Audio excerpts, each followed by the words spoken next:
Pinocchio, Chapter 36. Our puppet friend Pinocchio is near to becoming a boy. Let's see if he can finally learn from his mistakes. In this last chapter of Pinocchio on StoryNori.com. "My dear father, we are saved!" cried the marionette. "All we have to do now is to get to the shore, and that is easy." Without another word, he swam swiftly away in an effort to reach land as soon as possible. All at once he noticed that Geppetto was shivering and shaking, as if with a high fever. Was he shivering from fear or from cold? Who knows? Perhaps a little of both.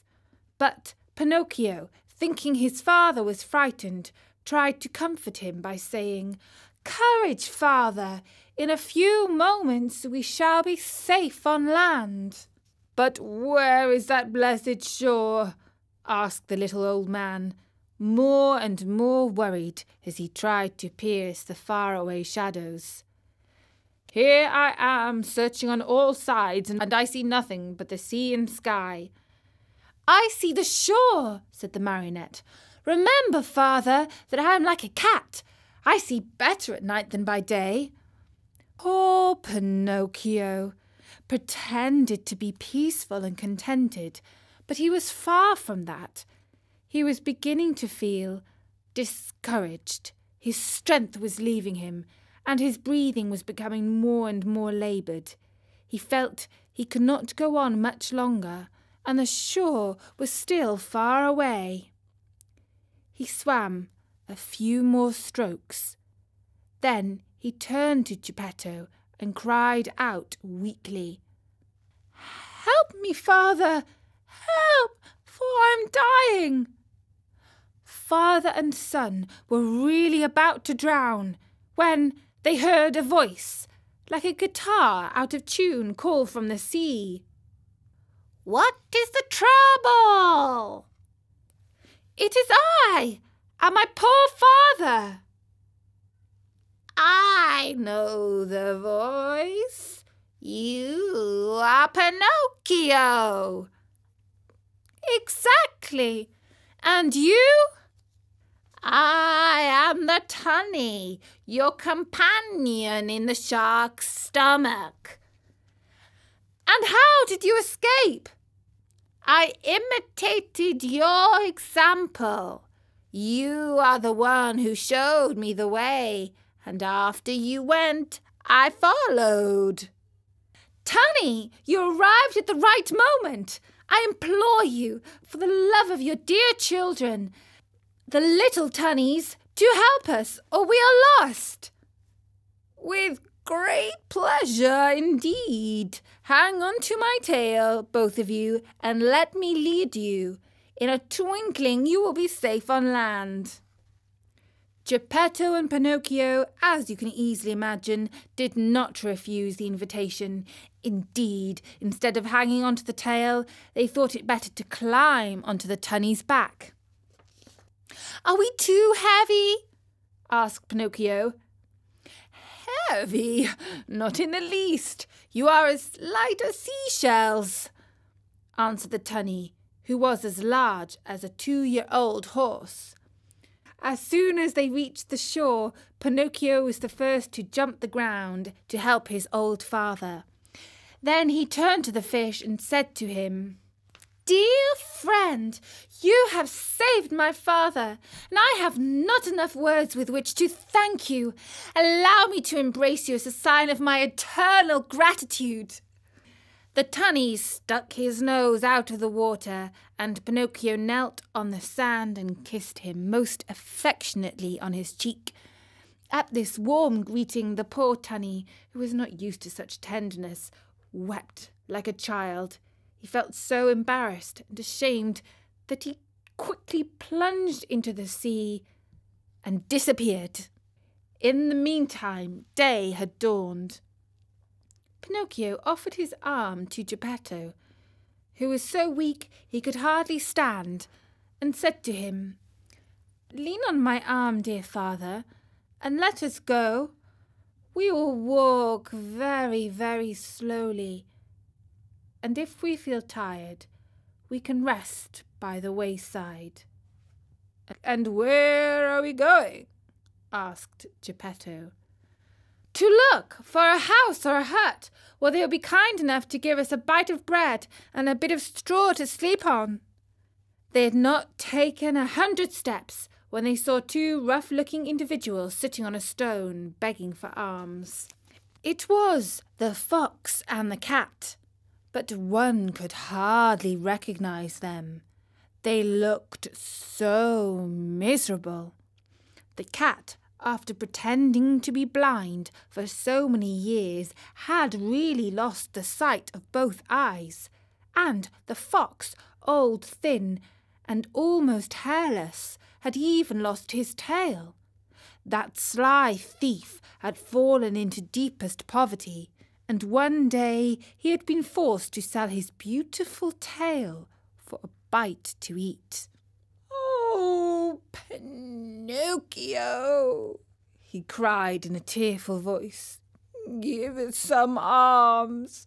We beg of you. We are old and tired and sick." "Sick," repeated the cat. "Addio, false friends," answered the marionette. "You cheated me once, but you will never catch me again. Believe us, today we are truly poor and starving." "Starving," repeated the cat. "If you are poor, you deserve it. Remember the old proverb which says, 'Stolen money never bears fruit.' Adieu, false friends. Have mercy on us. On us. Adieu, false friends. Remember the old proverb which says, 'Bad wheat always makes poor bread.' Do not abandon us. Abandon us," repeated the cat. "Adieu, false friends. Remember the old proverb, 'Whoever steals his neighbour's shirt usually dies without his own.'" Waving goodbye to them, Pinocchio and Geppetto went calmly on their way. After a few more steps, they saw, at the end of a long road, near a clump of trees, a tiny cottage built of straw. "Someone must live in that little hut," said Pinocchio. "Let us see for ourselves." They went and knocked at the door. "Who is it for?" said a little voice from within. "A poor father and a poorer son, without food and with no roof to cover them," answered the marionette. "Turn the key and the door will open," said the same little voice. Pinocchio turned the key and the door opened. As soon as they went in, they looked here, there, and everywhere, but saw no one. "Oh ho! Who is the owner of the hut?" cried Pinocchio, very much surprised. "Here I am, up here." Father and son looked up to the ceiling, and there on a beam sat the talking cricket. "Oh, my dear cricket," said Pinocchio, bowing politely. "Oh, now you call me your dear cricket. But do you remember when you threw a hammer at me to kill me?" "You are right, dear cricket." "Throw a hammer at me now. I deserve it. But spare my poor old dear father." "I am going to spare both the father and the son. I have only wanted to remind you of the trick you long ago played on me, to teach you that in this world of ours we must be kind and courteous to others, if we want to find kindness and courtesy in our own days of trouble." "You are right, little cricket. You are more than right. And I shall remember the lesson you have taught me. But will you tell me how you have succeeded in buying this pretty little cottage?" "This cottage was given to me yesterday by a little goat with blue hair," asked Pinocchio. "I don't know." "And when will she come back?" "She will never come back. Yesterday she went away bleating sadly, and it seemed to me she said, 'Poor Pinocchio, I shall never see him again. The shark must have eaten him by this time.'" "Were those her real words? Then it was she. It was my dear little fairy!" cried out Pinocchio, sobbing bitterly. After he had cried a long time, he wiped his eyes, and then he made a bed of straw for old Geppetto. He laid him on it, and he said to the talking cricket, "Tell me, little cricket, where shall I find a glass of milk for my poor father?" "3 fields away from here lives Farmer John. He has some cows. Go there and he will give you what you want." Pinocchio ran all the way to Farmer John's house. The farmer said to him, "How much milk do you want?" "I want a full glass." "A full glass costs a penny. First give me the penny." "I have no penny," answered Pinocchio, sad and ashamed. "Very bad, my marionette," answered the farmer. "Very bad. If you have no penny, I have no milk." "Too bad," said Pinocchio, and started to go. "Wait a moment," said Farmer John. "Perhaps we can come to terms. Do you know how to draw water from a well?" "I can try." "Then go to that well you see yonder and draw 100 bucketfuls of water." "Very well." "After you have finished, I shall give you a glass of warm, sweet milk." "I am satisfied." Farmer John took the marionette to the well and showed him how to draw the water. Pinocchio set to work as well as he knew how, but long before he had pulled up the 100 buckets, he was tired out and dripping with perspiration. He had never worked so hard in his life. "Until today," said the farmer, "my donkey has drawn water for me, but now that poor animal is dying." "Will you take me to see him?" said Pinocchio. As soon as Pinocchio went into the stable, he spied a little donkey lying on a bed of straw in the corner of the stable. He was worn out from hunger and too much work. After looking at him a long time, he said to himself, "I know that donkey. I have seen him before." And bending low over him, he asked, "Who are you?"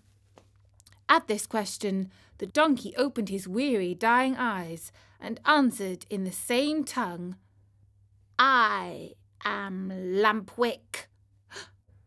Then he closed his eyes and died. "Oh, my poor Lampwick," said Pinocchio in a faint voice, as he wiped his eyes with some straw he had picked up from the ground. "Do you feel so sorry for a little donkey that has cost you nothing?" said the farmer. "What should I do, I who have paid my good money for him?" "But you see, he was my friend." "Your friend?" "A classmate of mine." "What?"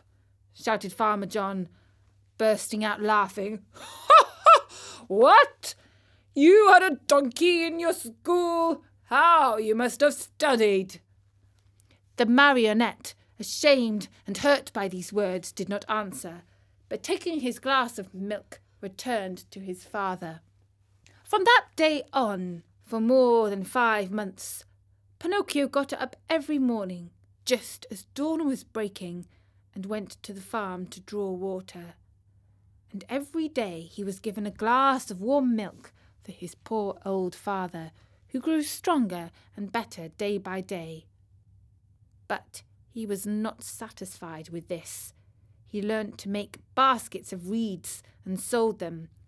With the money he received, he and his father were able to keep from starving. Among other things, he built a rolling chair, strong and comfortable, to take his old father out for an airing on bright sunny days.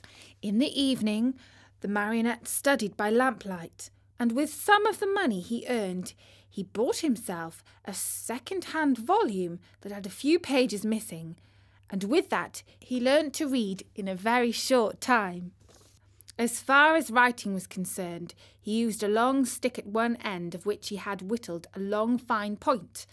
Ink he had none, so he used the juice of blackberries or cherries. Little by little his diligence was rewarded. He succeeded not only in his studies, but also in his work. And a day came when he put enough money together to keep his old father comfortable and happy. Besides this, he was able to save the great amount of 50 pennies.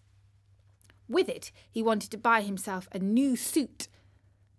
One day, he said to his father, "I am going to the marketplace to buy myself a coat, a cap, and a pair of shoes. When I come back, I'll be so dressed up, you will think I am a rich man." He ran out of the house and up the road to the village, laughing and singing. Suddenly he heard his name called, and looking round to see whence the voice came, he noticed a large snail crawling out of some bushes. "Don't you recognize me?" said the snail. "Yes and no." "Do you not remember the snail that lived with the fairy with azure hair? Do you not remember how she opened the door for you one night and gave you something to eat?" "I remember everything," cried Pinocchio. "Answer me quickly, pretty snail. Where have you left my fairy? What is she doing?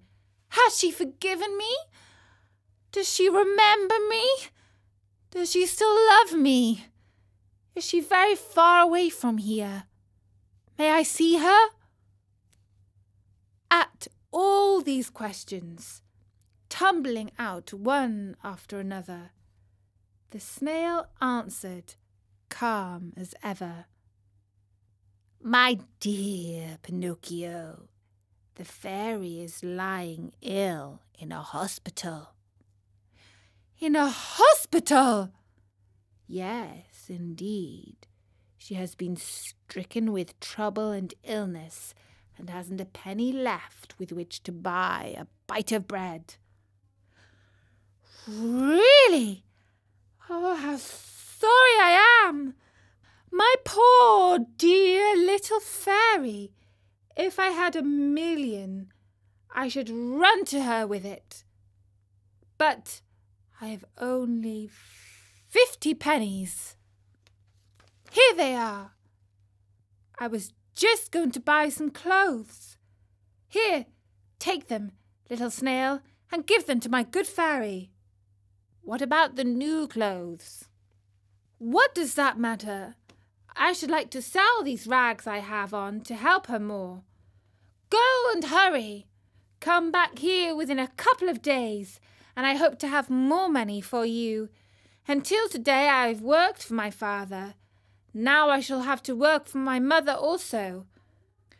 Goodbye, and I hope to see you soon." The snail, much against her usual habit, began to run like a lizard under a summer sun.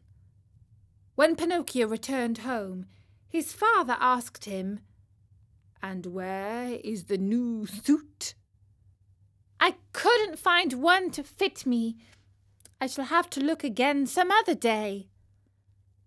That night Pinocchio, instead of going to bed at 10 o'clock, waited until midnight, and instead of making 8 baskets, he made 16. After that he went to bed and fell asleep. As he slept, he dreamed of his fairy, beautiful, smiling and happy, who kissed him and said to him, "Bravo, Pinocchio! In reward for your kind heart, I forgive you for your old mischief. Boys who love and take good care of their parents when they are old and sick deserve praise, even though they may not be held up as models of obedience and good behaviour. Keep on doing so well, and you will be happy." At that very moment, Pinocchio awoke and opened wide his eyes. What was his surprise and his joy when, on looking himself over, he saw he was no longer a marionette, but that he had become a real, live boy. He looked all about him, and instead of the usual walls of straw, he found himself in a beautifully furnished little room, the prettiest he had ever seen. In a twinkling, he jumped up from his bed to look on the chair standing near. Then he found a new suit, a new hat, and a new pair of shoes. As soon as he was dressed, he put his hand in his pockets and pulled out a little leather purse on which were written the following words: "The fairy with azure hair returns 50 pennies to her dear Pinocchio, with many thanks for his kind heart." The marionette opened the purse to find the money, and behold, there were 50 gold coins. Pinocchio ran to the mirror. He hardly recognized himself. The bright face of a tall boy looked at him with wide-awake blue eyes, dark brown hair, and happy, smiling lips. Surrounded by so much splendour, the marionette hardly knew what he was doing. He rubbed his eyes 2 or 3 times, wondering if he was still asleep or awake, and decided he must be awake. "And where is father?" he cried suddenly. He ran into the next room, and there stood Geppetto, grown years younger overnight, spick and span in his new clothes, and gay as a lark in the morning. He was once more Mastro Geppetto, the woodcarver, hard at work on a lovely picture frame, decorating it with flowers and leaves and heads of animals. "Father, father, what has happened? Tell me if you can," cried Pinocchio, as he ran and jumped on his father's neck. "This sudden change in our house is all your doing, my dear Pinocchio," answered Geppetto. "What have I to do with it?" "Just this. When bad boys become good and kind, they have the power of making their homes gay and new with happiness." "I wonder where the old Pinocchio of wood has hidden himself." "There he is," answered Geppetto, and he pointed to a large marionette leaning against a chair, head turned to one side, arms hanging limp, and legs twisted under him. After a long, long look, Pinocchio said to himself with great content, "How ridiculous I was as a marionette, and how happy I am now that I have become a real boy." And that was the final chapter of Pinocchio.